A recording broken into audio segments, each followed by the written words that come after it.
I've spent this summer doing three main things. One, watching the Olympics, especially in women's basketball and women's weightlifting. Two, reading lots of really weird romance novels to review on this channel. And three, making a huge 2-hour video essay about why the original Star Trek has always been gay ever since the 1960s. How are these three things connected? Through today's book review. Today, I'm going to be reviewing a romance novel all about the 2024 Paris Olympics. USA!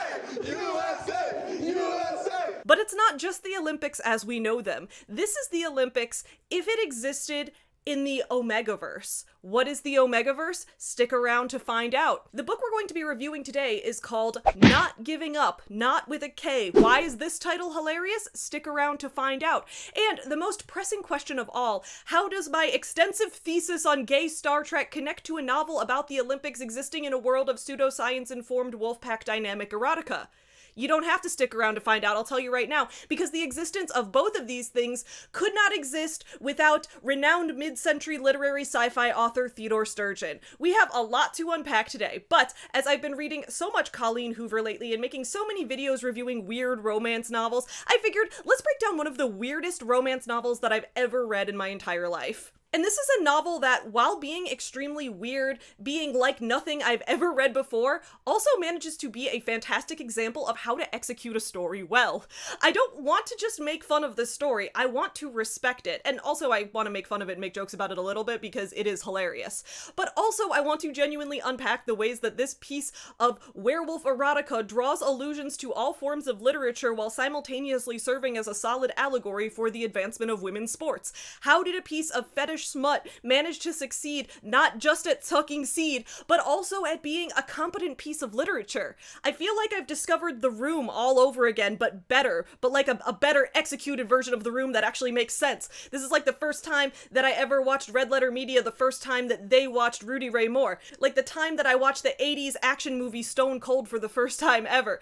I believe that we are truly living in a legitimate romance novel renaissance right now. We're living through what small budget B movies went through in the 80s, what indie music went through in the 2000s. Now, the 2020s is the decade of the weird indie romance that commands respect. This book is a prime example of everything I love about that. Get you some nuts. Yeah, you effing. Up yours, woke moralist. We'll see who cancels who. Today's video will be discussing a lot of fanfiction tropes as well as genre conventions that have grown from said tropes. What I love about these forms of literature is the way that they help writers build community, which is why this is a perfect video to pair with today's sponsor, StoryForge. StoryForge is a website created to help writers connect, read each other's work, and give each other feedback, and it's also a place for readers to read new works in progress. The site uses a gamified system where writers and readers can interact with each other's stories to earn in-game coins, which can then be spent on unlocking special features. One of StoryForge's main features is a forum called the Writer's Circle, where writers can discuss various writing-related topics together. And in partnering with StoryForge today, I've decided to create my own Writer's Circle community that you can join. My Writer's Circle community is called Doll Fanfiction with Savvy, and you can find it linked in the description below. During the rest of 2024, I want to use this Writer's Circle as a place to discuss story ideas for the progressive themed dolls that I like to create and customize, like Charlotte, the transgender American Girl doll that we all developed together on my live streams, as seen in my American Girl deep dive video from this past December. I want to collaboratively create more doll stories with my audience, so I figured that this Writer's Circle page on StoryForge could be a great place for us to all meet up and swap ideas. If you'd like to join my Writer's Circle or join StoryForge in general, head to storyforge.com, which is linked in the description below, where you can create your own StoryForge account for free. When you create your account, use my special code SAVYWRITES to get 50 free quill coins, which is the in-game currency used in the StoryForge universe. StoryForge is a new website having just launched at the start of 2024. As such, they're still in the process of developing a lot of new features. They're looking to add a Pomodoro writing timer in the future, as well as things like customizations for each user's interface and features like writing streaks, which is something I'd love to have. To develop those new features, StoryForge is currently running a Kickstarter campaign, which I have also linked below in the description box. The Kickstarter is running only until September 13th, and StoryForge is hoping to reach their goal of $25,000 by that date in order to fund these expansions. The Kickstarter includes a lot of cute in-game rewards for backers, like special desktop wallpapers, lots of in-game quill coins, and even a cute in-game velociraptor pet. So if you're interested in backing that Kickstarter campaign, check it out in my description below as well. Thank you again to StoryForge for sponsoring today's video. I can't wait to add some of you guys to my writer's circle so we can continue writing together. Now, let's head back into our main video topic. Alright, here's how I first found the book that we're going to be discussing today. A couple weeks ago, I was browsing through the Amazon rankings for best-selling books in bisexual romance. I was specifically looking for books that had those cute rom-com style covers, not just like shirtless men with chiseled abs. And in looking on that list, I found this book called Not Giving Up.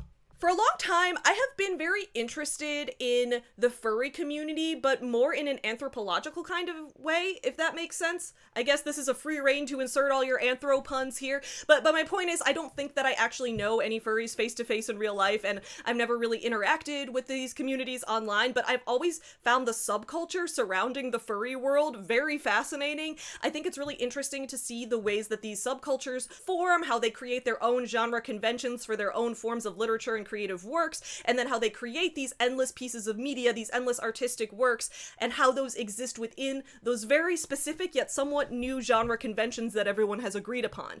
So this book itself isn't actually a furry book, but the title, Not Giving Up, intrigued me because it reminded me of that kind of thing, and then when I opened up the book to see how it started in the little look inside feature on Amazon, I was sold, not just on reading it, but on reading it solely to review for this channel, no matter how strange the book ended up being. You gotta pay the troll toll. If you want to get into that boy's hole, you gotta pay the troll toll to get in. Introducing today's book. Here's what sold me on reading it. So first, a summary. Maggie Harper has been training her whole life for the Olympics, even though her Omega status makes it illegal to compete. Despite the odds, she's determined to keep her designation a secret and make the Olympic swim team. That is, until she fails to qualify. Just when she thinks all hope is lost, her best friend's brother presents her with a surprising opportunity and the chance to switch sports and compete on his Olympic water polo team. The only problem? She'll have to team up with 6 alphas and keep them from finding out her designation as an Omega. Even worse, they all smell delicious. As her teammates start to pursue her, Maggie's heart and her secret are put at risk. Could she have the pack she's always wanted and still achieve her Olympic dreams? Now, I soon after learned that this book is actually a duology, so there's 2 parts and each part is the length of a full novel, so of course I read them both. Today's review is going to cover both books in this duology because I think that's necessary in order to understand the complete story. So the summary had me intrigued, but it was the author's note at the beginning that had me sold. This book takes place in an alternate reality. It is a non-shifter Omegaverse, and we took liberties with the sport of water polo and the Olympics. Okay, I burst out laughing the second that I read that. So full disclosure, this is the first Omegaverse book that I've ever read in my life. My knowledge of the Omegaverse from before this comes from seeing tags in fan fictions that I didn't end up reading and watching Lindsay Ellis's 2-part video on the Omegaverse publishing drama. The concept of Omegaverse originally started as a subgenre of erotic speculative fanfiction in the supernatural fandom, and found broader appeal in the sprawling mega fandom known as Super Wholock, an amalgam of Supernatural, Sherlock, and Doctor Who, in the early 2010s. These stories are characterized by alternate human societies, which are divided into a dominance hierarchy like wolves, but not like real wolves, more like that study that divided wolves into alphas and betas that was later debunked by the guy who did the original study. But outside of that background information, I've never actually read a book in this genre before. So I was like, okay, a non-shifter Omegaverse, as opposed to what? As opposed to a shifter Omegaverse? What is that? Put me in lost, I don't know where I am. What does any of this mean? There's a whole new world that I'm about to dive into, and the Olympic diving judges are ready to watch me, okay? But the fact that this sentence ends with, and we took liberties with the sport of water polo, I fell in love. There's something extremely endearing about that line. The author's note continues, our goal is entertainment, not realism, so we made changes and left things out for dramatic effect. Please suspend disbelief with us, and we promise we'll take you on a ride that is sweet, spicy, and fun. Then the author's note breaks down some Omegaverse conventions, which we'll get into in the next section of this video. Finally, it ends with a list of warnings for some of the darker things that this book might include, like attempted assault, sexually explicit scenes, things like that.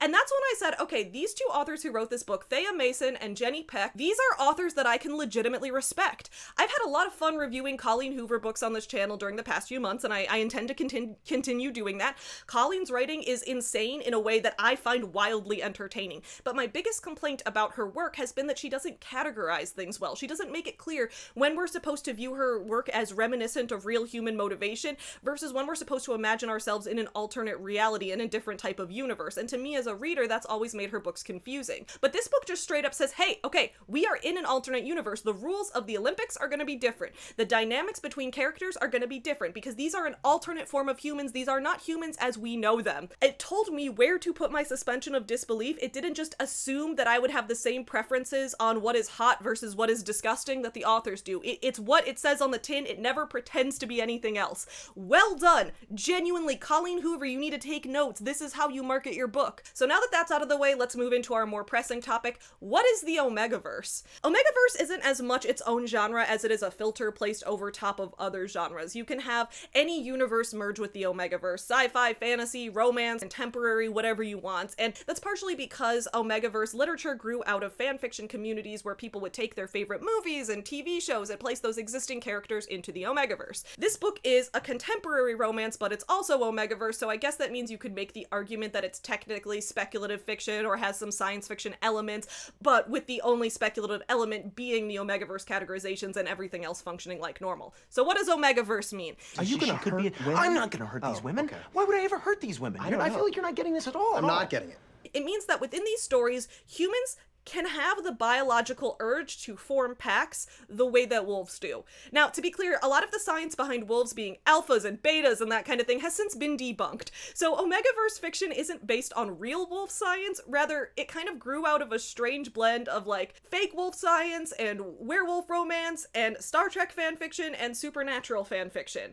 The first stories in the Omegaverse as we know it are said to have originated in the supernatural fandom, but I would say that this goes as far back as Star Trek, and we'll get into that in just a minute. So here are the basic guidelines of the Omegaverse. Humans can be divided into 3 different categories, 3 genders, if you will, although, you know, men and women and non-binary are also other types of categorizations that exist in this world. So I don't mean gender in like a man and woman kind of way, more of a genre categorization that also has ties to sexual characteristics. So there are 3 separate genders that everyone, whether male, female, non-binary, anything else, they all get categorized into as well. And those categories are alpha, beta, and omega. When people become adults, they somehow get tested to find out which of these things they are. Different works of fiction will show the testing and diagnosis and designation processes happening differently, but some group of medical professionals or some body of authorities designates each person an alpha, a beta, or an omega.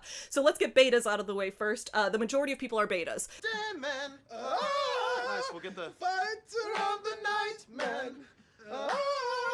And I think that's kind of the explanation as to why in a contemporary romance, for example, the majority of the world is still going to function exactly the same way as it does in our world, because betas are just the same as humans as we know them in real life. They don't have super strength, they don't have crazy sex pheromones. Betas can bond with alphas or omegas if they want to, but most betas just like marry each other and live lives the way we do in the real world. Alphas and omegas are less common than betas, but if you're an alpha or omega, you'll need to join a pack. So if you're an alpha, you are likely to be physically stronger than other people. Alphas just have some physical qualities that give them a greater capacity for strength. For male alphas, this also makes you capable of nodding during sex, like the way that wolves do. Like male alphas, when they climax, they create a knot that locks them together with the omega that they're banging. Like sucking dick and cock. I'm not sure what female alphas do in terms of nodding. This book really only addressed male alphas having sex. All the female alphas in this book were like side character athletes at the Olympics. I'm sure that's also probably a thing that varies among different works of fiction. If you're an omega, you're likely to grow to be smaller and weaker than the alphas, and it also means that you're capable of taking the alphas' knot and bonding with them that way. Omegas have this period that they go into heat and they crave the alphas' knot very, very badly, and during their heat, omegas require sex or else they go into a blood fever. And then, to top it all off, pack members can form bonds with each other that include some kind of emotionally telepathic link. You know who else has a mating period where they have to fuck or else they'll go into a dire blood fever and the fucking tends to result in a telepathic link with a bondmate? Vulcans.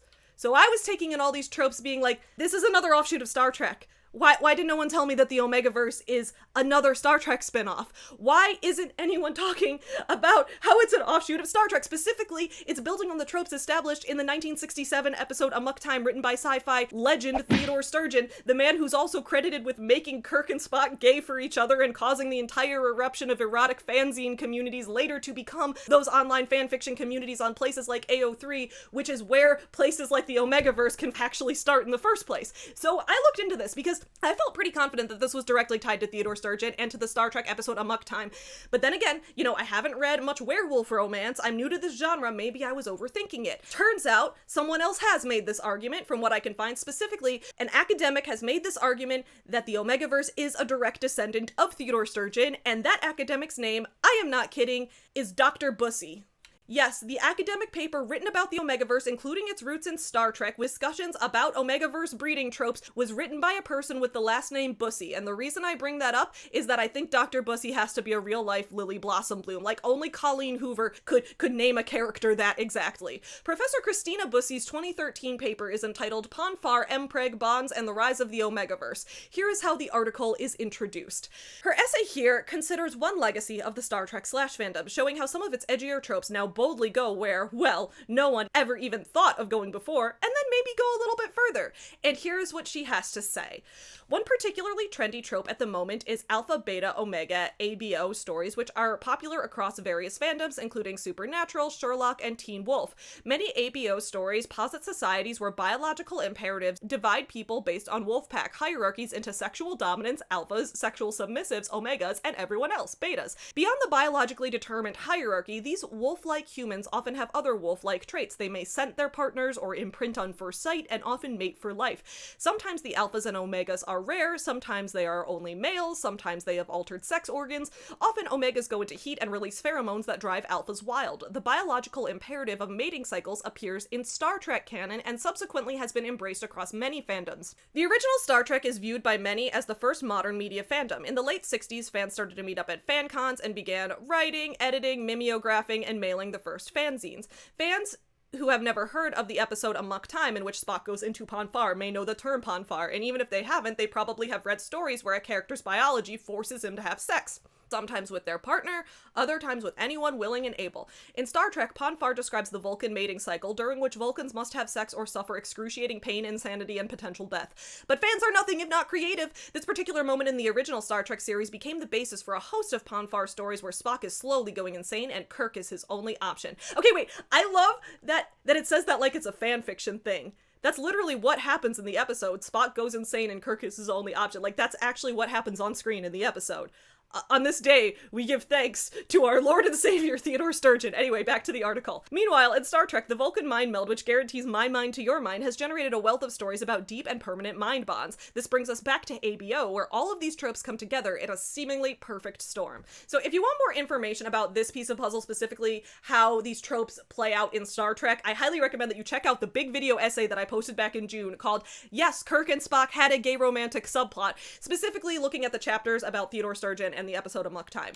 The Omegaverse has been fairly controversial among readers and critics. Some people love the Omegaverse as an exploration of the ways that power dynamics influence our own relationships with sex, drawing parallels to issues like women's rights, LGBTQ rights, and the ways that gender performance and physical sex characteristics can both be tied together as well as separated. Others dislike the way that many Omegaverse stories tend to uphold traditional elements of patriarchy, such as most alphas and most stories being portrayed as male, tying male sexuality to dominant sexuality. Other writers, however, don't view alphas as inherently dominant in a control type of sense, but rather as physically stronger, yet sometimes placed into a submissive position by their desperate need to bond with an omega, putting them at the omega's mercy. Basically, there's a lot of different ways that you can read this, and each story is going to tackle it a bit differently. But in the end, I don't really care. And I don't say that to mean that I don't care about the ways the Omegaverse manages to both serve as explicit adult material and also create commentaries on the ways we consume it. I very much care about that. We're going to talk about that. What I don't care about is like a black and white discussion of whether or not the Omegaverse is toxic or sexist or problematic. As you guys know, I'm a big fan of the idea that video games do not cause violence and literature does not corrupt women. But that doesn't mean that it's not interesting to examine how these tropes reflect and commentate on our real lives and what our enjoyment enjoyment of or repulsion to the source material says about the ways that we interpret and interact with media. And this is kind of what I mean when I say that indie romance is having a literary renaissance right now. If you've seen any of my Colleen Hoover reviews, you guys know that I love to compare romance novels to B-movies because I think they have a similar appeal to their audiences. But because that target audience is different, usually in the case of romance novels, it's women, that causes people to create a greater moral panic surrounding it under the guise of feeling like women need more protection. And that's something that I as a woman don't particularly like. In the movie world, we have film and we have I don't know how many times I'm allowed to say that before this video will get demonetized, but we have those two things. They don't cross, they don't merge. And I'm wondering, as the world of independent content creation rises more and more, especially with the advent of distribution over the internet, are we going to get something like that that merges it? Like if you watch a movie, there might be a sex scene, it'll usually fade to black. And if it doesn't fade to black, you're not going to see it in graphic detail. If you want to see those things, you need to go to and in the videos on sites like that, you're not going to see a well-constructed, coherent, and believable story. We've all seen the memes and jokes about how the quality of acting in those type of videos isn't the best, the storytelling doesn't usually make sense, things like that. You're rarely going to have a coherent, well-developed story with dynamic characters who go through thorough individual arcs while also having fully explicit sex scenes like the kinds you'd see on an adult website. The movie industry will rarely give you both in the same piece of media. The exception, of course, is the wild 70s and 80s exploitation movies, which are often known for having crazy plots and plots that you're genuinely supposed to watch for the plot because you're invested, but also excessive nudity and excessive on-screen sex. In the book world, we have romance novels and erotica, and maybe it's because people get less shocked and less offended when they're reading something in words versus seeing images in front of them, but romance novels often do include both of these things, full-on graphic smut scenes, but nestled within a plot driven by genuine human motivation within a legitimate story arc. Erotica as a genre can be sort of a mixed bag. Some books are basically the written equivalent of a where the story makes no sense and the dialogue is unbelievable, but nobody cares because you're not there for the plot. But other types of erotica manage to make sex the main driving force of the plot, the main force behind the characters' behaviors and choices and motivations, while still creating a satisfying story arc from a narrative standpoint. And that's kind of the sweet spot. That's a unique accomplishment that I only see in books, although I've heard some indie video games in Japan have managed to accomplish it too. But it's something that for the most part I feel like I only see in written literature. I've never seen film accomplish this quite as well, and that could honestly be a holdover from the days of media and broadcasting censorship, whereas books have always fallen under freedom of the press, so there's always been a lot more leeway with those. But where among this does the Omegaverse fall? Which frame do we use to analyze the romance novel duology Not Giving Up? The book definitely straddles the line between romance and erotica, in my opinion. I'd probably categorize it as erotica just because of how much of this book, like percentage-wise, is on-the-page graphically descriptive sex. But at the same time, the book isn't just a suspended fantasy. It's a complete story with a well-constructed arc that makes sense and has a satisfying resolution. And what I like about this book is that it never pretends to be anything other than what it is. Close analysis of the book. So here's the dedication page at the start of Not Giving Up. To the girls, the gays, the thems, the theys, the non-binary athletes, and anyone who doesn't feel represented in sports, we're rooting for you. And I was like, all right, that's really sweet. I like that. When I read the dedication, I wasn't sure if that was like just supposed to be some fan service or if that was meant to make a book of smut actually pretend to appear wholesome, but no. What I was about to read was actually a book advocating for equality in sports while also feeding into Omegaverse fetishes. I'm fascinated at the way these authors struck this balance. So at the start of the book, we meet our main character, Meggie, a high-level athlete in swimming who dreams of going to the Olympics. We also learn that in this world, alphas and betas are allowed to compete in the Olympics, but omegas are not. We learn how the Olympics and competitive sports in general are set up in this universe, which is similar to real life, but slightly altered. The sports don't really seem to be separated into men's and women's in this universe. Rather, everyone just all competes together, but there are rules regarding your alpha, beta, and omega designation into the competition. I guess that's because in this world, being a man or a woman doesn't affect your body's development in terms of strength and things like that as much as being an alpha does. So already we're creating this allusion to the debates that we're seeing now about the advancement of women's sports, but using a metaphor surrounding a universe where people are classified and divided differently. For team sports, you can't have an entire team of all male alphas. That is considered an unfair advantage. You need to bring a beta onto your team, preferably like a female beta. And again, omegas are not allowed to compete at all, and that's for a few reasons. The first reason being that omegas are considered to be smaller and weaker, and society just doesn't see them as being as good of athletes. There's some discrimination. And then the the main reason that they say that Omegas can't compete is that they could go into heat at any time, and all the alphas would just be drawn to their scent, which would distract all the alphas from competition and also put the Omegas in danger. So are we seeing another connection to women's sports here? Or in general to the sexist arguments against the advancement of women? We can't have a woman president. Women get their period, and then they might lose all ability for rational thought. We can't have women athletes. What if men are distracted? We can't have women in the workplace. What if all the men just start sexually harassing them because they can't help themselves and then nothing ever gets done? I'm not saying that Omegas are a direct parallel to women in general, or that this book is serving us a perfect extended metaphor. I'm just saying that with this book later going into topics about campaigning for the rights of Omegas to compete in the Olympics, plus that dedication page we got, I think there is something there. Plus, if we take the metaphor further, we could also look into the current arguments we see about transgender athletes and whether trans people should compete in men's or women's categories, things like that. And it's not a perfect metaphor, but it definitely serves as an allegory that draws enough parallels that, as the reader, I'm forced to ponder how it connects to our real world. I guess I have a lot of things to ponder.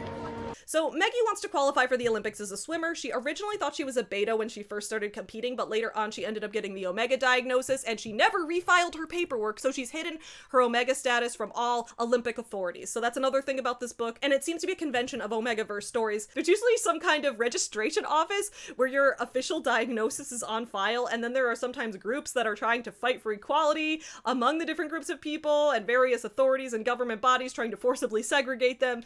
And here's how Maggie describes it in the book. What are the chances I can avoid going into heat for that long? When I designated as an Omega 2 years ago, I immediately started taking illegal blockers to hide my scent and illegal suppressants to keep me from going into heat. Both are significantly more effective the younger you are and if you've never had a heat before. It's one thing to block my scent and heat cycle for the first 2 years after I perfumed at 20. It's another to suppress it until I'm 26, especially when 97% of Omegas go into heat before their 23rd birthday with or without suppressants. Some people say it happens sooner if the Omega spends a lot of time around alphas or has a lot of orgasms, though the research is inconclusive. To play it safe, I don't date. I haven't touched myself or had an orgasm since I found out I'm an Omega, and I avoid alphas like they're a disease I don't want to catch. Because sports don't seem to be separated by gender, Maggie has to compete in the swimming qualifier against her ex-boyfriend Daniel, who still thinks she's a beta. Maggie's best friend Emily qualifies for the Olympic diving team, and she really wants Maggie to come compete with her. Unfortunately, Daniel beats her by like 1/4 of a second in the race, and he ends up getting the last spot on the Olympic swim team. Daniel is an alpha, and he's one of the main antagonists of the book. He wants Maggie back by any means necessary, and after the qualifier competition, he attempts to assault her. But as she's trying to get away, Maggie is rescued by her best friend's brother, an Olympic water polo player named Ellis. And when introduced to Ellis, we get the first vivid descriptions of how scent works in this universe as a way to identify people. Much like in dogs and in wolves, humans in this universe have strong, unique scents that they could recognize one another by, especially if they're alphas or Omegas, who tend to have the strongest and most compelling scents. He's gorgeous. Sandy blonde hair that's just got a little wave to it, tan skin, a firm jaw, lean and muscular at the same time, and his smell. He may not be able to scent me, but I can scent him, and he smells like all of my happiest dreams. He smells like ocean breezes with a hint of something tropical, coconut or pineapple. No, maybe it's kiwi. He smells like long, lazy afternoons on the beach, eating fresh fruit, telling secrets, stretched out with the sun on my back, gentle waves lulling me into a sleepy comfort. Alpha. So I was like, all right, look at this book laying out all the tropes and all the world building up front. Look how he weaves that exposition into the story. Legitimately, I was impressed with the execution here. I was amazed that I never read any kind of Omegaverse story ever before, yet I was completely immersed in this world because it was described so clearly without ever feeling like we just had this straight up exposition dump. The book is told in alternating first person POV, which I usually don't like as much, but I thought it was fairly well executed. We get the story from Maggie's perspective as well as the perspective of the 6 alphas she meets. So some summary: Maggie meets Ellis, her best friend Emily's brother. Ellis lives in a pack with 5 other alphas. Their pack doesn't have an Omega, just 6 alphas total. Most of them are bisexual. All 6 of the alphas are male. Ellis is bisexual and he's bonded to another male alpha named Dante, who's the water polo team captain. They need to add one more player to the water polo team, and that person can't be an alpha because the team needs some diversity so they don't have an unfair physical advantage. So they're looking for a beta, and since they don't yet know Maggie is an Omega, but they do know that she was only 1/4 of a second behind qualifying for the Olympic swim team, they invite her to try out for their team. Are you with me so far? Their pack leader, I guess the most alpha of all the alphas, is a guy named Harrison who doesn't have sex with any of them. He might be straight or he might be asexual or on the ace spectrum somewhere. We're going to discuss the nuance of that in a bit. The other three alphas in the pack are this big, muscular, beefy, tattooed motorcycle guy. His name's Oz. There's a guy named Niles who wants to go to medical school. There's this cute, like, red-haired, bearded guy named McQuinn who likes astrology. And then Niles and McQuinn, they're also bisexual, and the two of them have sex with each other. You sucked that guy's dick? Maybe I should have specified this up front, but this is a polyamorous bisexual romance. Most of the characters are bisexual, and most of them also are in relationships with multiple people. For example, Maggie's love interest throughout this book is all 6 of the alphas, and the alphas all have Maggie as their love interest as well, but some of them also have romantic and sexual subplots with each other. And that might sound complicated, but it was written clearly enough that I never got confused about it. And that could also just be because I'm like this extrovert with a severe, deep-seated fear of loneliness. So I was like, yes, of course, you'll live with as many people as possible and form as close as possible of relationships as you can with all of them. Then you never have to sit alone with your dreadfully existential thoughts of death and the nothingness of life beyond the grave. But I think that's just a me problem. I don't think that has anything to do with the Omegaverse. Anyway, things were all going well in this book. Unfortunately, shortly after, we get one of the biggest criticisms I have with the book, which is that it does sort of fall into that shitty romance trope of misogyny against the other woman. Often in romances, the leading lady will have a male love interest, but he might have an ex-girlfriend or a former lover that the book portrays as just this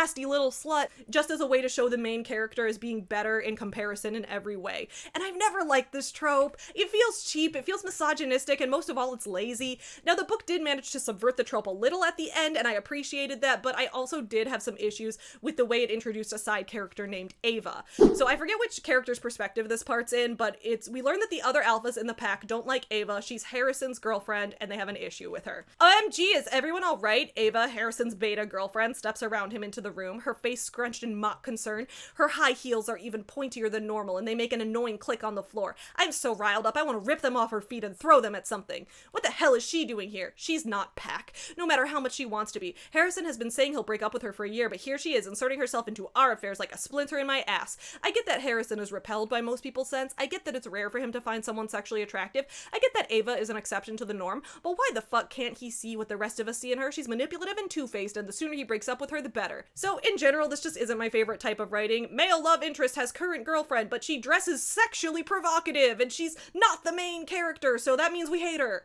Like, it says Ava is manipulative and two-faced, but we've never seen examples of that playing out in the plot yet. I think this is our very first introduction to her. So that makes me wonder, like, okay, are we supposed to trust this description? Will we later learn that the guys in the pack were wrong and that learning to accept non-pack members is part of their arc? No, Ava was supposed to suck, although she gets a little bit of redemption. In the book, Ava will later be shown to be a bully who's really mean to people, but it feels like the way that she's treated as a result is worse than she deserves, and there will be a few other places where this bothers me a lot, but this is also where we learn that Harrison is not attracted to many people at all. Apparently he's had 2 girlfriends in his life and he's now in his mid-30s, but he's only ever felt sexual attraction twice in his life.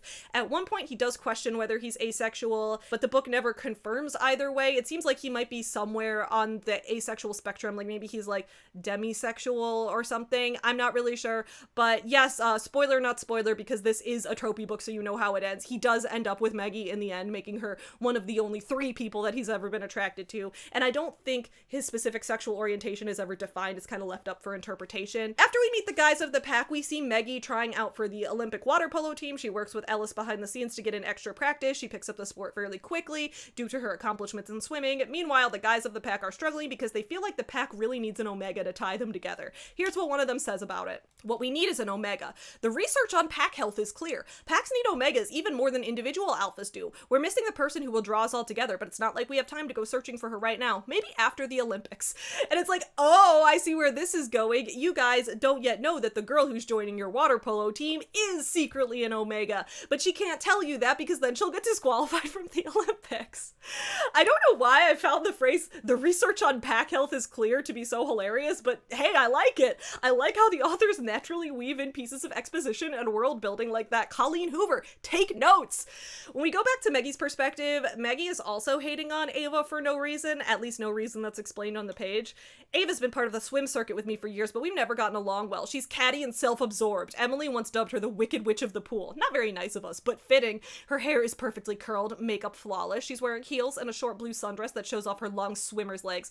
Gorgeous, but not really appropriate attire to hang out at the pool. So again, we hear that Ava is self-absorbed, but once again without any example. It just transitions into talking about how good she looks. Her hair is beautiful. She's wearing heels with a short dress. Oh no, it just rubbed me the wrong way. Like, the book was expecting me to hate this woman that I've given zero evidence is mean just because she dresses in a way that some may consider sexually provocative. The book seemed to have such a progressive feminism message, at least beyond anything I'd seen in most spicy romances where the male character is supposed to be dominant, so I was just surprised with the way Ava was treated. Harrison then talks about how he's annoyed that Ava wants to get married to him because he's made it clear that he doesn't want to get married, so it's like, bro, break up with her. This relationship is incompatible. Harrison is reluctant to break up with Ava because he's so infrequently attracted to people that he's like, she might be one of my only shots, but that's also like not her responsibility. Just break up with her. He eventually does do that. Then we get some more of Maggie's struggles with whether or not she'll publicly come out as an Omega in the future. I can't bring myself to fill out the form. Going through the Omega registration office is the safest way to find a pack.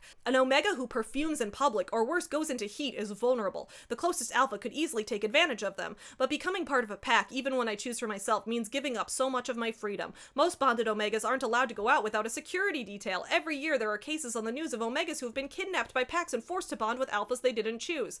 So Maggie knows that she doesn't want to be on scent blockers and heat suppressants for the rest of her life. She eventually wants to find a pack of her own, one where she can bond with an alpha and go through her mating cycle with that person where everything is safe and consensual. But she also doesn't want to be cast into a role that society deems as vulnerable because she's worried that she'll lose a lot of her own autonomy in the name of others trying to protect her. I'm saying, like, the allegories are there, you guys. I see it.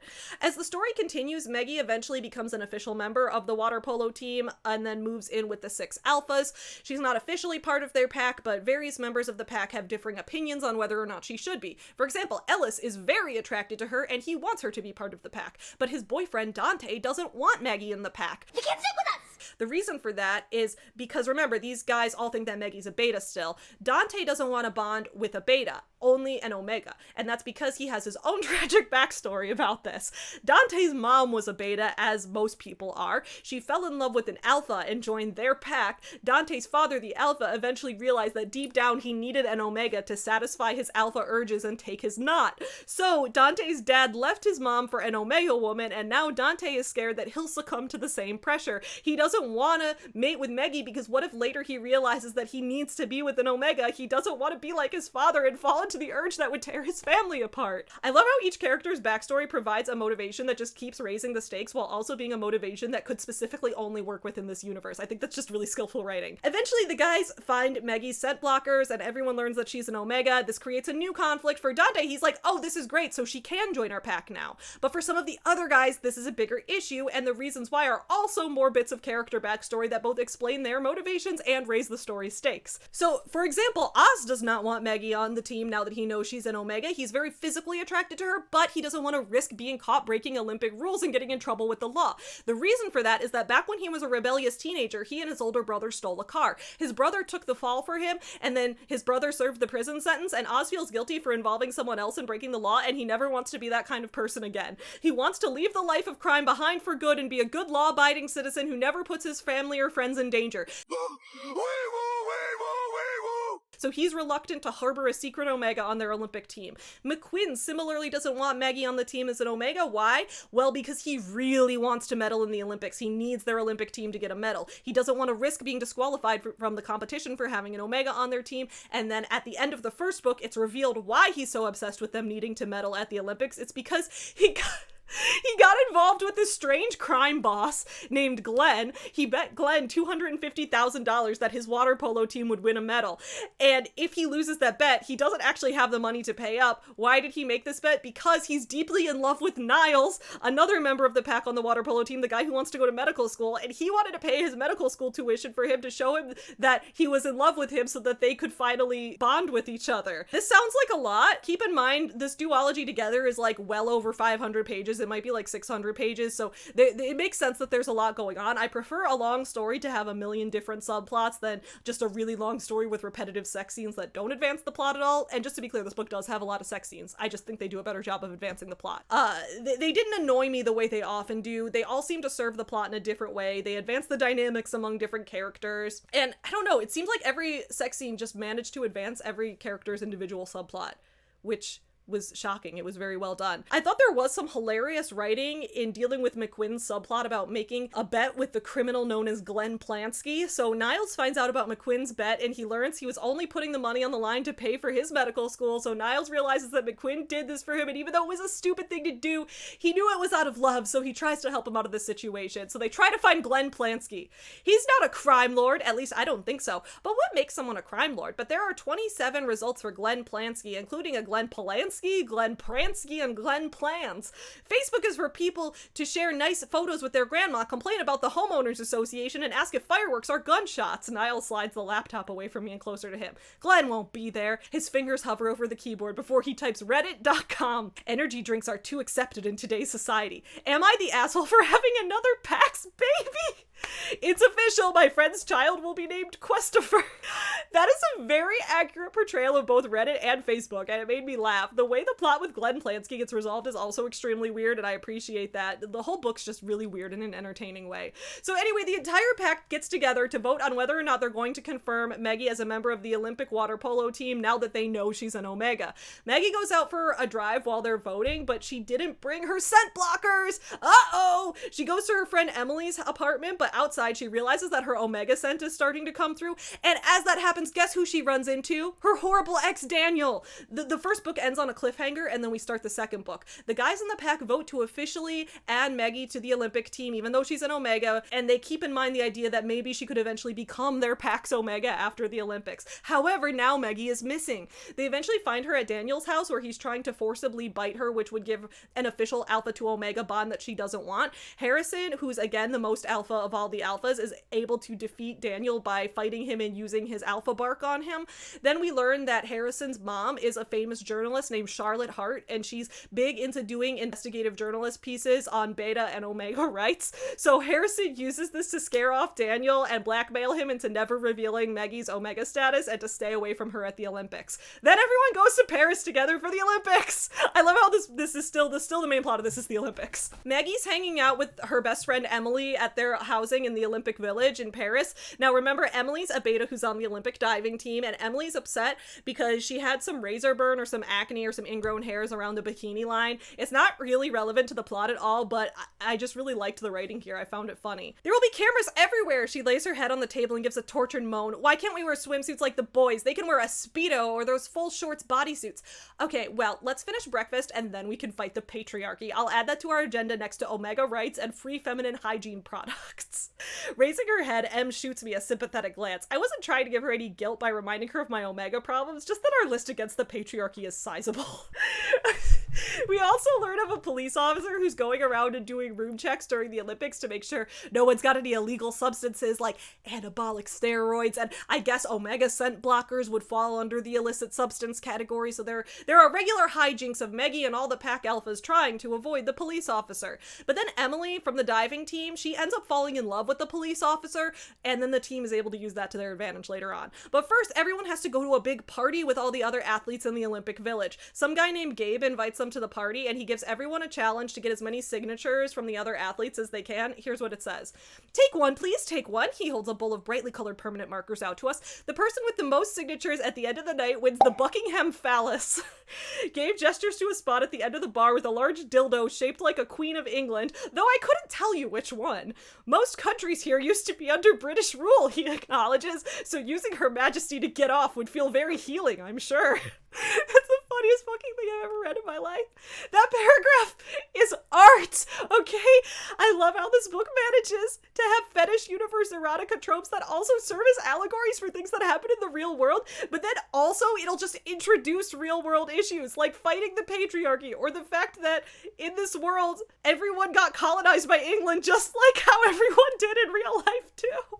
The tone in this book is immaculate. The way it blends hardcore graphic erotica with romantic comedy is just gold. And there's legitimate comedy and it works within the universe we set up, guys. The Buckingham Phallus. So anyway, after the party's over, they all find out that Emily's dating the police officer, and then later they're all about to go out together, and Emily's considering inviting Ava along, but nobody wants Ava there. I forgot to mention, in the first book, Harrison ended up actually breaking up with Ava because he caught her rifling through Maggie's things and she almost discovered Maggie's Omega scent blockers, and Ava had no remorse and started being mean and insulting everyone, and she was genuinely very mean, and he was like, "You are a mean girl!" So the book says, I can tell Emily is about to open her mouth and invite Ava to join us, so I opened mine first. Ava, did you know Daniel's in the room right across the hall? I bet he would love to join you. Okay, this is one of my criticisms again. We did get hard proof that Ava is a mean person and that she's horrible, but why are you sending her to hang out with Daniel? The book explicitly portrayed Daniel as someone who's tried to SA Maggie twice and also kidnapped her. Daniel is a violent criminal who needs to be in prison. Being a bully is bad, but maybe I'm the weird one here, but if someone bullied me, yes, I would avoid them. No, I would not suggest that they go spend time with someone who I know to be a predator. So most of this book manages to avoid the genre-typical internalized misogyny, which I really appreciate, but I can't get over how mean they are to Ava. Like, you don't send a fellow woman to go hang out with a man that you know for certain is a predator. What were y'all thinking, actually? So back at the Olympics, the water polo team has advanced to the semi-final round, and just as I'm sure we all saw coming since the beginning, at the end of the semi-final game, Maggie realizes that her suppressants are no longer strong enough and she's starting to go into a heat. This means that before they play the final round game to determine whether they can win the gold medal, Maggie needs to fuck. And as I've told you guys, when I read Colleen Hoover books, I often find the breeding kink very off-putting. In this book, I don't find any of the fetish tropes disgusting, and I think it's because the plot sets them up and eases the reader into the alternate world rather than assuming we're just all going to share this author's fetishes by default and that this is the same as the real world. So the pack needs to find somewhere to go mate with Maggie. They can't just use their room at the Olympic Village because her Omega scent could waft through the halls of the building, which would awaken all of the alphas and make them feral. What's the plan? Dante's hand hovers over the door handle. We won't find a hotel with availability in the middle of the Olympics. Half the world is here. Are we just gonna drive out to the middle of nowhere and rut her in the grass like animals? Again, once again, it's like one of the funniest things I've ever read. Probably due to the self-awareness of the sentiment within the writing. How are we going to handle our mandatory wolf mating season? We can't just put our wolf knots into our mating partner outside in the wilderness. What are we, animals? So who shows up to help? Believe it or not, it's Ava. Ava comes to the rescue. Ava realizes what's up and she's like, yeah, I am kind of rude. I'm kind of a bully, but I'm not like the worst person ever. So of course I'm gonna help you guys. And it turns out Ava had rented a house elsewhere in Paris away from the Olympic Village because back when she and Harrison were together, she thought they were going to get engaged. So she got them their own place to stay as like a little vacation for them. But when they broke up, it was too late for her to back out of the Airbnb contract. And Maggie finally feels guilty for being so mean to Ava all along. There's a bitter edge to her words. Sure, we never liked her much. I basically hated her, but she was Harrison's girlfriend for almost a year and a half. And over the past 2 weeks, none of us have even thought to ask her how her own competition was going. Ava could be the gold medal decorated world's fastest swimmer and we wouldn't know, or she didn't place at all. We didn't ask either way. I appreciate that. I appreciate that they're finally feeling guilty. I do wish the book had been kinder to Ava in the first place, but at the very least, I am glad that the characters do realize that they were mean to her, more so than what she deserved. At the very least, it looks like the book itself knows that the main characters were in the wrong, so it does sort of serve as like a moment of growth for them. So they all go to the house that Ava rented, and I bet you can imagine what they do. Would I call it an orgy? Probably. Maybe a 7-way? Sort of, not exactly. It's not all 6 guys with Maggie at once. It varies. Like Oz, who still identifies as straight at this point in the book, and you'll see what I mean by that later on, he and Maggie just do it one-on-one, and then he goes to sleep, while Dante and Ellis do it with Maggie at the same time in like a 3-way, and then trust me, there's a whole lot more too. It's a really long sex scene, like really, really long. 37. My girlfriend sucked 37 dicks. In a row?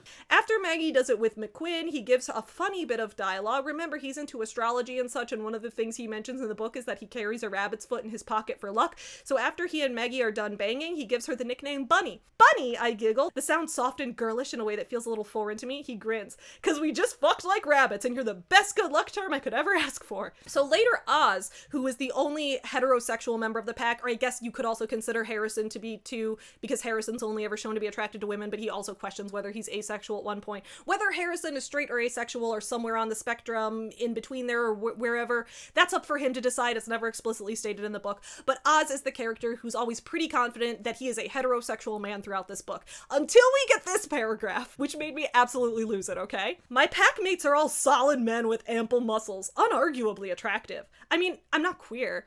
maybe a bit bi if we're talking like a three-way. Can you be situationally bisexual? Sure, there were a few times when I was younger and watched porn with my roommate, and we both jacked off together, and it was really fucking sexy. But straight men do that sometimes, right? And yeah, it was gay porn, because I'm an ally. I just like the sound of moans. I'm not into men.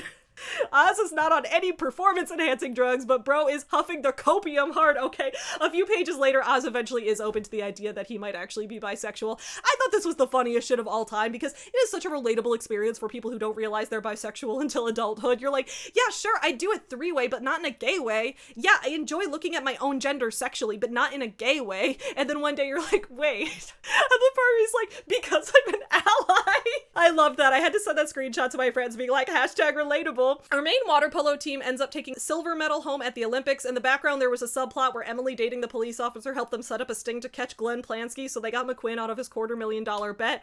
And then they all have sex again. They officially bond with Maggie by biting her, so now the entire pack is bonded together, and they all have their telepathic links and such. I think that means they're married. The book never confirms if all 7 of them are all married to each other, like if they each have 6 spouses, or if Maggie just has 6 spouses and the rest of them are married to her.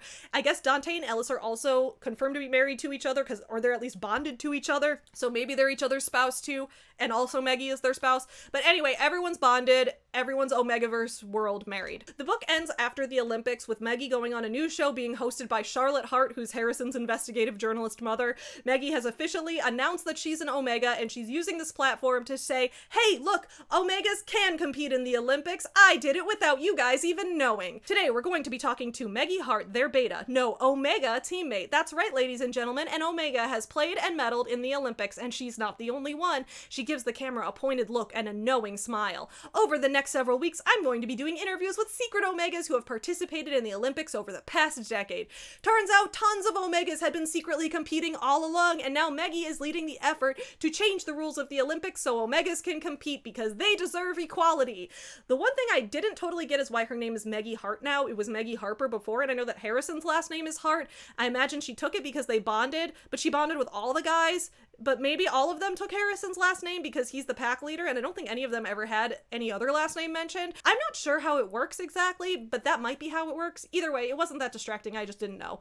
The book ends with a happily ever after, and then I headed to the page in the back that shows author Thea Mason's other books, and guess what I saw? Rose Rising Alien Romance Series. This is a completed sci-fi alien romance series that follows the crew of the Starship Rose as they journey into unknown space and find love along the way. What? Omegaverse writers writing for science fiction properties like the crew of a starship? Oh my goodness! And that's where I was like, yeah, this all stems from Star Trek. You cannot convince me otherwise, and that's when I looked it up and found our beloved Dr. Bussey. Do I recommend this book? That really depends on your preferences. I liked this book, I liked this duology, but I do need to warn everyone that it is jam-packed with explicit sex scenes. I'd say well over 50% of the book is just graphic sex on the page, and normally, like I said, I normally find that repetitive and boring, but somehow this book managed to do it well by always having the sex scenes advance the plot, which I guess isn't that hard because the plot is sex, but this is fetish erotica, and I'm treating it like literature. And that's kind of my thesis here. What does it mean to treat something like literature? Isn't everything literature if we expand the definition enough? Who am I to claim that this book is any less literary than any other work? I guess the reason I wanted to review this book and break it down so badly was to show that you can do extremely weird romance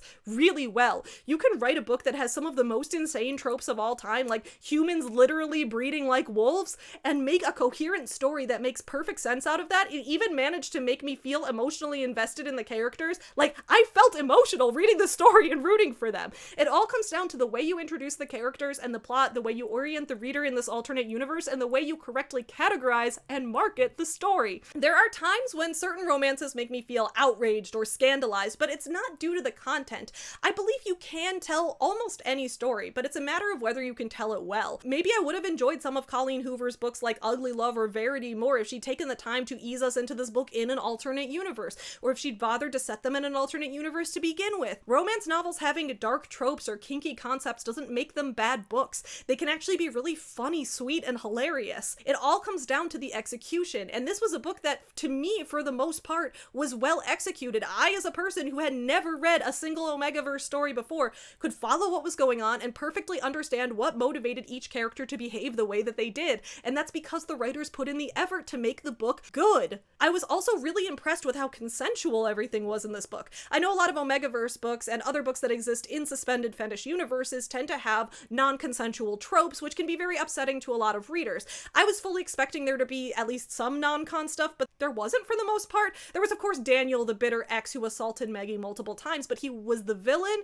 and the book portrayed that as a horrific piece of trauma for her, and the book gave us the warning going into it that we'd see that type of scene. But the main characters, the ones we side for, the ones we root for, didn't use being an alpha as an excuse for pressuring their new Omega friend into sex. Rather, every sex scene involved the characters communicating clearly with one another and respecting one another's boundaries. There is a bit of a subplot involving Harrison as the most alpha of the alphas, struggling to tame his impulse to bite Maggie before the Olympics, and that goes into a little bit of strange territory, but again, the book fully establishes this alternate universe to the point where you don't see it as directly comparable to the real world. Plus, he always worked on reining in that impulse, and he kept himself away from Maggie until he was confident that he wouldn't behave that way. Like, he was aware of his own issues, and he regularly tried to work on those issues, and he didn't use his, like, alpha impulses to excuse bad behavior. This book was more consensual than most contemporary romances I've read that are set in our own real world, and we're in the fucking Omegaverse. So that's another point for, yes, you can write this kind of stuff, just do it well. Finally, my last point is that everyone needs to start respecting gay Star Trek. My fellow freaky romance girlies, we need to all start recognizing and worshiping our Lord and Savior Theodore Sturgeon, who created gay Star Trek, because without it, we wouldn't have any of this. This is all connected. So that's all for today. I'm off to go make my American Girl dolls some miniature Kirk and Spock /zines to play with on the mimeograph, mainly for Courtney and Julie. I think those girls can't get enough of that kind of thing. I will see you guys again at the start of September for more videos. Happy reading! Get you some nuts! Yeah, you effin'. Up yours, woke moralist. We'll see who cancels who.